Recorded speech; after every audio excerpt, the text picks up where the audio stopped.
తెలుగు తమ్ముళ్లకు సంక్రాంతికి మించిన పండుగ మహానాడు. ఇది కేవలం తెలుగుదేశం పండుగ కాదు, తెలుగువారి పండుగ.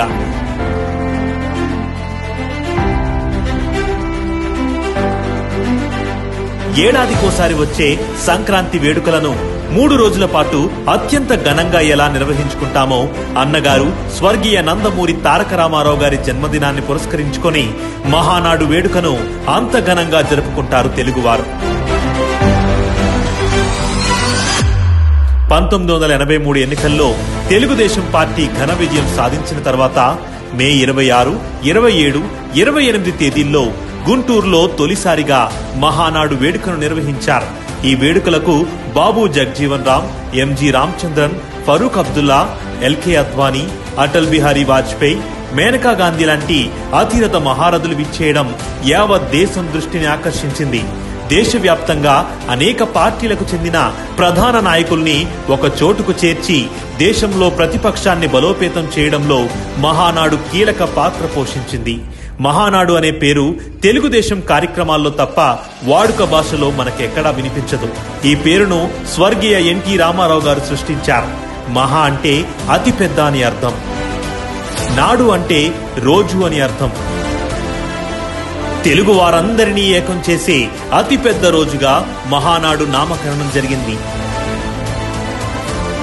తెలుగు జాతిని ప్రపంచానికే పరిచయం చేసిన 3 అక్షరాల పేరు ఎన్టీఆర్.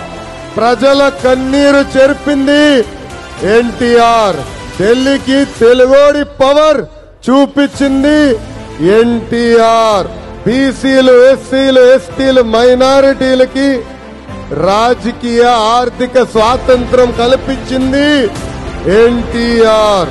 ఎన్టీ రామారావు గారి జన్మదినం సందర్భంగా మహానాడు వేడుకలను నిర్వహించడం ఆనవాయితీగా వస్తుంది. తెలుగుదేశం పార్టీ జాతీయ అధ్యక్షులు నారా చంద్రబాబు నాయుడు గారి సారథ్యంలో మహానాడు వేడుకలు రాష్ట్రంలో ఒక్కోసారి ఒక్కో ప్రాంతంలో నిర్వహిస్తూ ఈ వేడుకల్లో తెలుగు ప్రజలందరినీ భాగస్వాములం చేస్తున్నారు. తెలుగు వారి ఆత్మ గౌరవాన్ని ప్రపంచానికి చాటి చెప్పిన ఏకైక నాయకుడు నందమూరి తారక రామారావు గారు. అలాంటి మహానాయకుడికి వారసులం మనందరం. ఆ వారసత్వాన్ని భావితరాలకు అందించే బాధ్యత మనందరిపైన ఉందని చెప్పి కూడా నేను మీకు తెలియజేస్తున్నా. ముఖ్యంగా ఈ వేడుకలో భోజనాలకు ఒక ప్రత్యేక స్థానం ఉంటుంది. 1 కాదు, 2 కాదు, అనేక నోరూరించే రుచులు, పసందైన వంటకాలు ప్రత్యేక ఆకర్షణగా నిలుస్తాయి. మహానాడు వేడుక జరిగే ప్రాంతమంతా పసుపు రంగుతో శోభాయమానంగా వెలిగిపోతుంది. ప్రజల ఉత్సాహం, కోలాహలంతో ఎక్కడ చూసినా పండుగకు మించిన వాతావరణం కనిపిస్తుంది. 2024 ఎన్నికల్లో తెలుగుదేశం పార్టీ తిరిగి అధికారం చేపట్టిన తరువాత వస్తున్న మహానాడు వేడుకను మే 27, 28, 29 తేదీల్లో కడప జిల్లాలో అంగరంగ వైభవంగా నిర్వహించేందుకు అన్ని ఏర్పాట్లు ముమ్మరంగా జరుగుతున్నాయి.